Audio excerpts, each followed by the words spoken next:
Hi everyone. Inkblot നോട്ട്സിൻ്റെ ഏറ്റവും പുതിയ ക്ലാസ്സിലേക്ക് എല്ലാവർക്കും സ്വാഗതം. ഇന്ന് നമ്മൾ ഡിസ്കസ് ചെയ്യാൻ ഉദ്ദേശിക്കുന്ന ടോപ്പിക്കാണ് how to write IGNOU term end examination.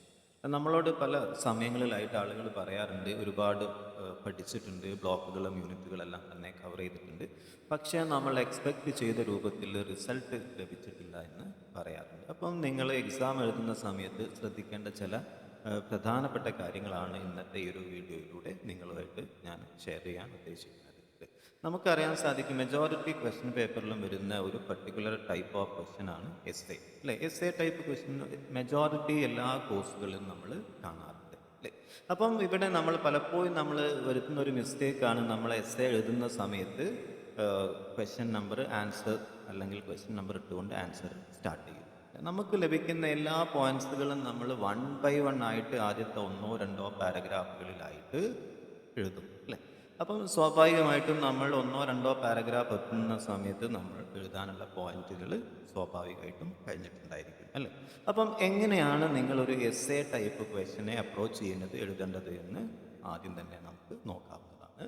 അപ്പം ഒരു എസ് എയെ സംബന്ധിച്ചിടത്തോളം ഫസ്റ്റ് നിങ്ങൾ ശ്രദ്ധിക്കേണ്ട ഒരു കാര്യമാണ്, മിനിമം 5 പാരഗ്രാഫുകൾ തന്നെ ഉണ്ടായിരിക്കണം. അപ്പം എസ് എ എഴുതുന്ന സമയത്ത് ശ്രദ്ധിക്കുക, മിനിമം 5 പാരഗ്രാഫുകൾ തന്നെ ഉണ്ടായിരിക്കണം. അപ്പം അതിൽ ഫസ്റ്റ് പാരഗ്രാഫാണ് ഇൻട്രൊഡക്ഷൻ, സെക്കൻഡ് ടൈപ്പ് പാരഗ്രാഫാണ് ബോഡി പാരഗ്രാഫ്, ദെൻ കൺക്ലൂഷൻ അല്ലേ. അപ്പം ഒരു ഇൻട്രൊഡക്ഷനും 3 ബോഡി പാരഗ്രാഫുകളും അതുപോലെ തന്നെ ഒരു കൺക്ലൂഡിങ് പാരഗ്രാഫുമാണ് നോർമൽ ഒരു എസ് എയുടെ സ്ട്രക്ചർ എന്ന് പറയുന്നത്. അപ്പം ശ്രദ്ധിക്കുക, ഒരു ബേസിക് സ്ട്രക്ചർ കീപ്പ് ചെയ്യുക എന്ന് പറയുന്നത് ഒരു എസ് എയെ കംപ്ലീറ്റ് ആയി അല്ലെങ്കിൽ ഒരു പൂർണ്ണതയിൽ എത്തിക്കുന്ന ഒരു ഫാക്ടറാണ്. ഓക്കെ, പിന്നെ നിങ്ങൾ ശ്രദ്ധിക്കേണ്ട ഒരു കാര്യം, ഇൻട്രൊഡക്ഷനെ കുറിച്ച് പറയുന്ന സമയത്ത് ആ ഇൻട്രൊഡക്ഷനിൽ നിങ്ങൾ ചെയ്യേണ്ട കാര്യം, ഏതാണ് അതിൽ വരുന്ന കീ ടോപ്പിക് ഏതാണ്. ഫോർ എക്സാമ്പിൾ കമ്മ്യൂണിക്കേഷൻ അല്ലേ.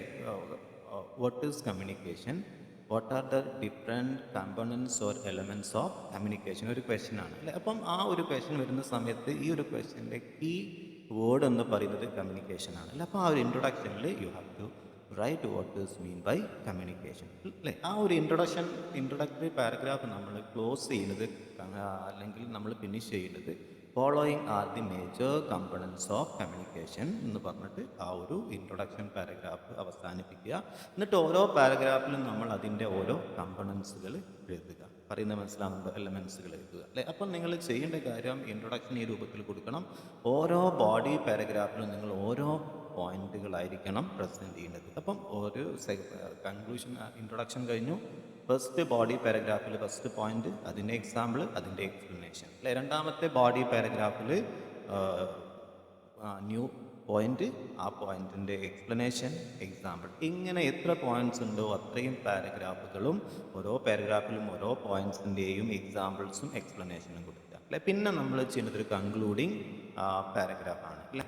അപ്പം ബോഡി പാരഗ്രാഫ് കഴിഞ്ഞ് നമ്മൾ കൺക്ലൂഡ് ചെയ്യേണ്ടത് ഒരു കൺക്ലൂഡിങ് പാരഗ്രാഫോട് കൂടിയിട്ടാണ്. അപ്പം കൺക്ലൂഷനിൽ നമ്മൾ സാധാരണ എന്താ നമ്മൾ ചെയ്യേണ്ടത്, മുകളിൽ പറഞ്ഞ എല്ലാ കാര്യങ്ങളെയും കൂടെ ഒന്നും കൂടെ റീസ്റ്റേറ്റ് ചെയ്യുക, ഷോർട്ടൻ ചെയ്തുകൊണ്ട് ചെറുതാക്കി ഒന്നും കൂടി റീസ്റ്റേറ്റ് ചെയ്യുക, വീണ്ടും പറയുക, എക്സ്പ്ലെയിൻ ചെയ്യുക എന്നുള്ളതാണ് അല്ലേ. അപ്പം നിങ്ങൾ പറയുന്ന കമ്മ്യൂണിക്കേഷൻ എന്ന് പറഞ്ഞാൽ എന്നതാണ്, following are the major components അല്ലെങ്കിൽ എലമെൻറ്റ്സ് ഓഫ് കമ്മ്യൂണിക്കേഷൻ എന്ന് പറഞ്ഞ എലമെൻറ്റ്സും കൂടെ 1-2-3 സെൻറ്റൻസുകളിലാക്കിയിട്ട് നിങ്ങൾക്ക് കൺക്ലൂഡ് ചെയ്യാവുന്നതാണ് അല്ലേ. അപ്പോൾ ഇങ്ങനെ സ്വാഭാവികമായിട്ടും കാണുന്ന സമയത്ത് നിങ്ങളുടെ ആൻസേഴ്സിന് ഒരു പ്രീമിയം ലുക്ക് ഉണ്ടായിരിക്കും, ഒരു സ്ട്രക്ചർ ഉണ്ടായിരിക്കും, അത് മാത്രമല്ല ക്വാണ്ടിറ്റിയും ഉണ്ടായിരിക്കും അല്ലേ. സാധാരണ നമ്മൾ ചെയ്യാൻ, നമ്മൾ എസ് എ ക്വസ്റ്റ്യൻ ആൻസർ ചെയ്തങ്ങ് തുടങ്ങിയിട്ട് അങ്ങനെ ലൈൻ ബൈ ലൈൻ ആയിട്ട് അങ്ങോട്ട് പോകും. പലപ്പോഴും പാരഗ്രാഫ് പോലും നമ്മൾ ഡിവൈഡ് ചെയ്യാറില്ല അല്ലേ. അപ്പം എഴുതുന്ന സമയത്ത് ഈ ഒരു കാര്യം നിങ്ങൾ പ്രത്യേകം ശ്രദ്ധിച്ച് മതിയാവും അല്ലേ. പിന്നെ മറ്റൊരു ടെക്നിക്കൽ മിസ്റ്റേക്കാണ് പല ആളുകളും വരുത്തുന്നത്. നമുക്ക് കാണാൻ സാധിക്കും, ക്വസ്റ്റ്യൻ നമ്പേഴ്സ് എപ്പോഴും നമ്മൾ മാർജിനിലായിരിക്കണം ഇടുന്നത്. മാർജിനിൻ്റെ പുറത്ത് നമ്മളൊരു കാരണവശാലും ക്വസ്റ്റ്യൻ നമ്പേഴ്സ് എഴുതാൻ പാടില്ല. കാരണം വാല്യൂ ചെയ്യുന്ന സമയത്ത് അഡീഷണൽ എക്സാമിനേഴ്സ് പലപ്പോഴും ഈ ക്വസ്റ്റ്യൻ നമ്പർ കാണാതെ പോകും. അപ്പം ആൻസേഴ്സിൻ്റെ കൂടെ നിങ്ങൾ മാർജിന് പുറമെ നിങ്ങൾ ക്വസ്റ്റ്യൻ നമ്പർ ഇട്ട് കഴിഞ്ഞാൽ ആ ആ ഒരു ക്വസ്റ്റ്യൻ നമ്പർ നോട്ടീസ് ചെയ്യാതെ പോവും. അപ്പം സ്വാഭാവികമായിട്ടും ആ ഒരു ആൻസേഴ്സിനുള്ള മാർക്ക് നിങ്ങൾക്ക് നഷ്ടപ്പെടുന്നതാണ്. അല്ലെ, മറ്റൊരു പല ആളുകളും വരുന്നൊരു മിസ്റ്റേക്കാണ് നമ്പർ ഓഫ് വേർഡ്സ്. അല്ലെ, ഇഗ്നോയുടെ ക്വസ്റ്റ്യൻ പേപ്പറിൻ്റെ ഒരു പ്രത്യേകത, എല്ലാ ക്വസ്റ്റ്യൻ പേപ്പേഴ്സിലും നിങ്ങൾ ആൻസർ ചെയ്യേണ്ട വേർഡ്സിൻ്റെ നമ്പർ കൊടുത്തിട്ടുണ്ടായിരിക്കും.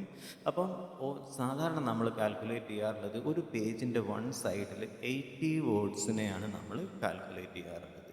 അപ്പം ശ്രദ്ധിക്കുക, ഈ ഒരു നമ്പർ ഓഫ് കാൽക്കുലേഷൻ നിങ്ങൾ ത്രൂ ഔട്ട് എക്സാമിനേഷൻ ഹാളിൽ നിങ്ങൾ ഫോളോ ചെയ്യുന്നത് നന്നായിരിക്കും. ഓക്കെ, അപ്പം ഇത്രയും കാര്യങ്ങളാണ് നിങ്ങൾ പ്രധാനമായിട്ടും ശ്രദ്ധിക്കേണ്ടത്. അതുപോലെ തന്നെ നമ്മൾ അണ്ടർലൈൻ ചെയ്യുന്നതൊക്കെ തന്നെ നല്ലതാണ്. നിങ്ങൾ എഴുതുന്ന ആൻസേഴ്സിനെ കുറിച്ച് 100% നിങ്ങൾ ഷുവർട്ടി ഉണ്ടെങ്കിൽ തീർച്ചയായിട്ടും നിങ്ങൾക്ക് അണ്ടർലൈൻ ചെയ്യാവുന്നതാണ്. ഇനി അതല്ല, നിങ്ങളൊരു 60%-നൊക്കെ താഴെ അഷുറൻസ് മാത്രമേ ആൻസേഴ്സിൻ്റെ കാര്യത്തിൽ നിങ്ങൾക്കുള്ളൂ എങ്കിൽ നിങ്ങൾ ഒരിക്കലും തന്നെ അണ്ടർലൈൻ ചെയ്യാൻ പോകരുത്.